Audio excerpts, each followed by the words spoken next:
The BOCC report is sponsored by Jim Marsh Automotive of Las Vegas, Kia, Chrysler, Jeep, and Body Shop. There are meetings being held this week to choose who will serve as Assemblyman here in District 36, which covers Lincoln, Nye, and parts of Clark County. The three governing boards received 19 applications from candidates who would like to serve the two-year term. Yesterday, Lincoln County chose Greg Hafen II, who is a Pahrump resident. Today, Nye County chose the same candidate, and tomorrow, Clark County will make their choice. Friday, the three counties' officials meet to choose the overall winner, who will then start their term in January. Public comment was allowed today during the meeting in the Board of County Commissioners chambers, along with time comments from the candidates. Less government, lower taxes, upholding the Constitution, and especially our Second Amendment, and addressing the needs of our veterans who have given up so much for us. And protecting one of our most important resources, our water. Our most important resource, of course, is our children and their education. I also note a serious problem with our K-12 educational system here in Nevada. We should have strong vocational programs, apprentice programs, and contemporary curriculum that help students learn. Our children have varying learning styles, and their curriculum must address the students' needs. Other concerns that I think that need to be addressed is the protection of our natural resources, protection of our domestic and wild animals, especially horses and burros. In Nevada, we should be helping all business and industry along with the gaming. We need to help agriculture and cattle ranchers. And one of our most important rights is to vote, and we need to make sure the right is protected. And that process is sound and fair. Members of the community have said that I'm a get-her-done kind of person, and I am. I like to solve the problems when they're presented to us. I like to look at the facts. Commissioner Shinhoffen, in regards to Yucca Mountain, I think we need to look at the science. I think that stuff needs to move forward.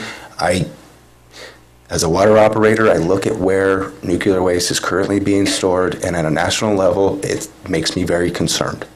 If Yucca Mountain is not the answer, the country needs to be looking at other alternatives, but we need to finish the science at Yucca first and foremost so we know what we can and cannot put there. It will be very difficult for somebody to convince me that we need to increase taxes.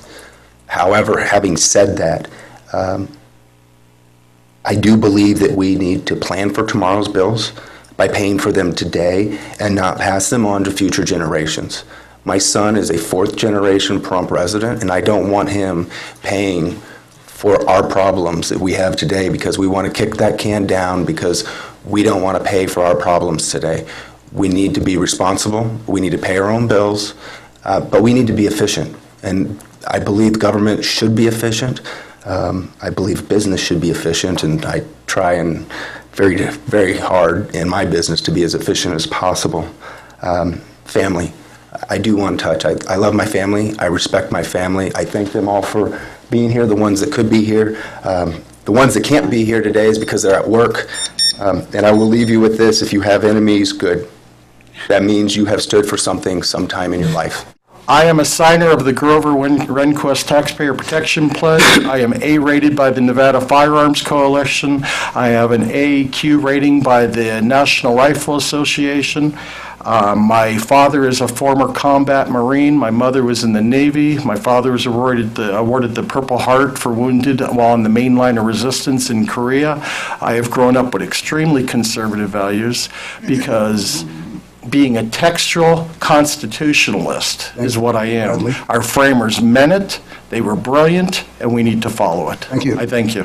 Former Assemblyman Ed Goodhart has filed a lawsuit attempting to stop the appointment, saying that he would like the new board members that will be seated in January to make the choice. Judge Kim Wonker, who was to hear the case, recused herself, saying that she did not want the appearance of impropriety because she has had meals with some of the commissioners at the VFW post here in Pahrump. The new case was then sent over to Judge Robert Lane, who denied expediting the hearing and has set the court case for 9 a.m. on December 19th. The county has said that the lawsuit has no merit and is continuing in choosing with the other counties their candidate. The Board of County Commissioners meeting will resume Friday morning for the final decision.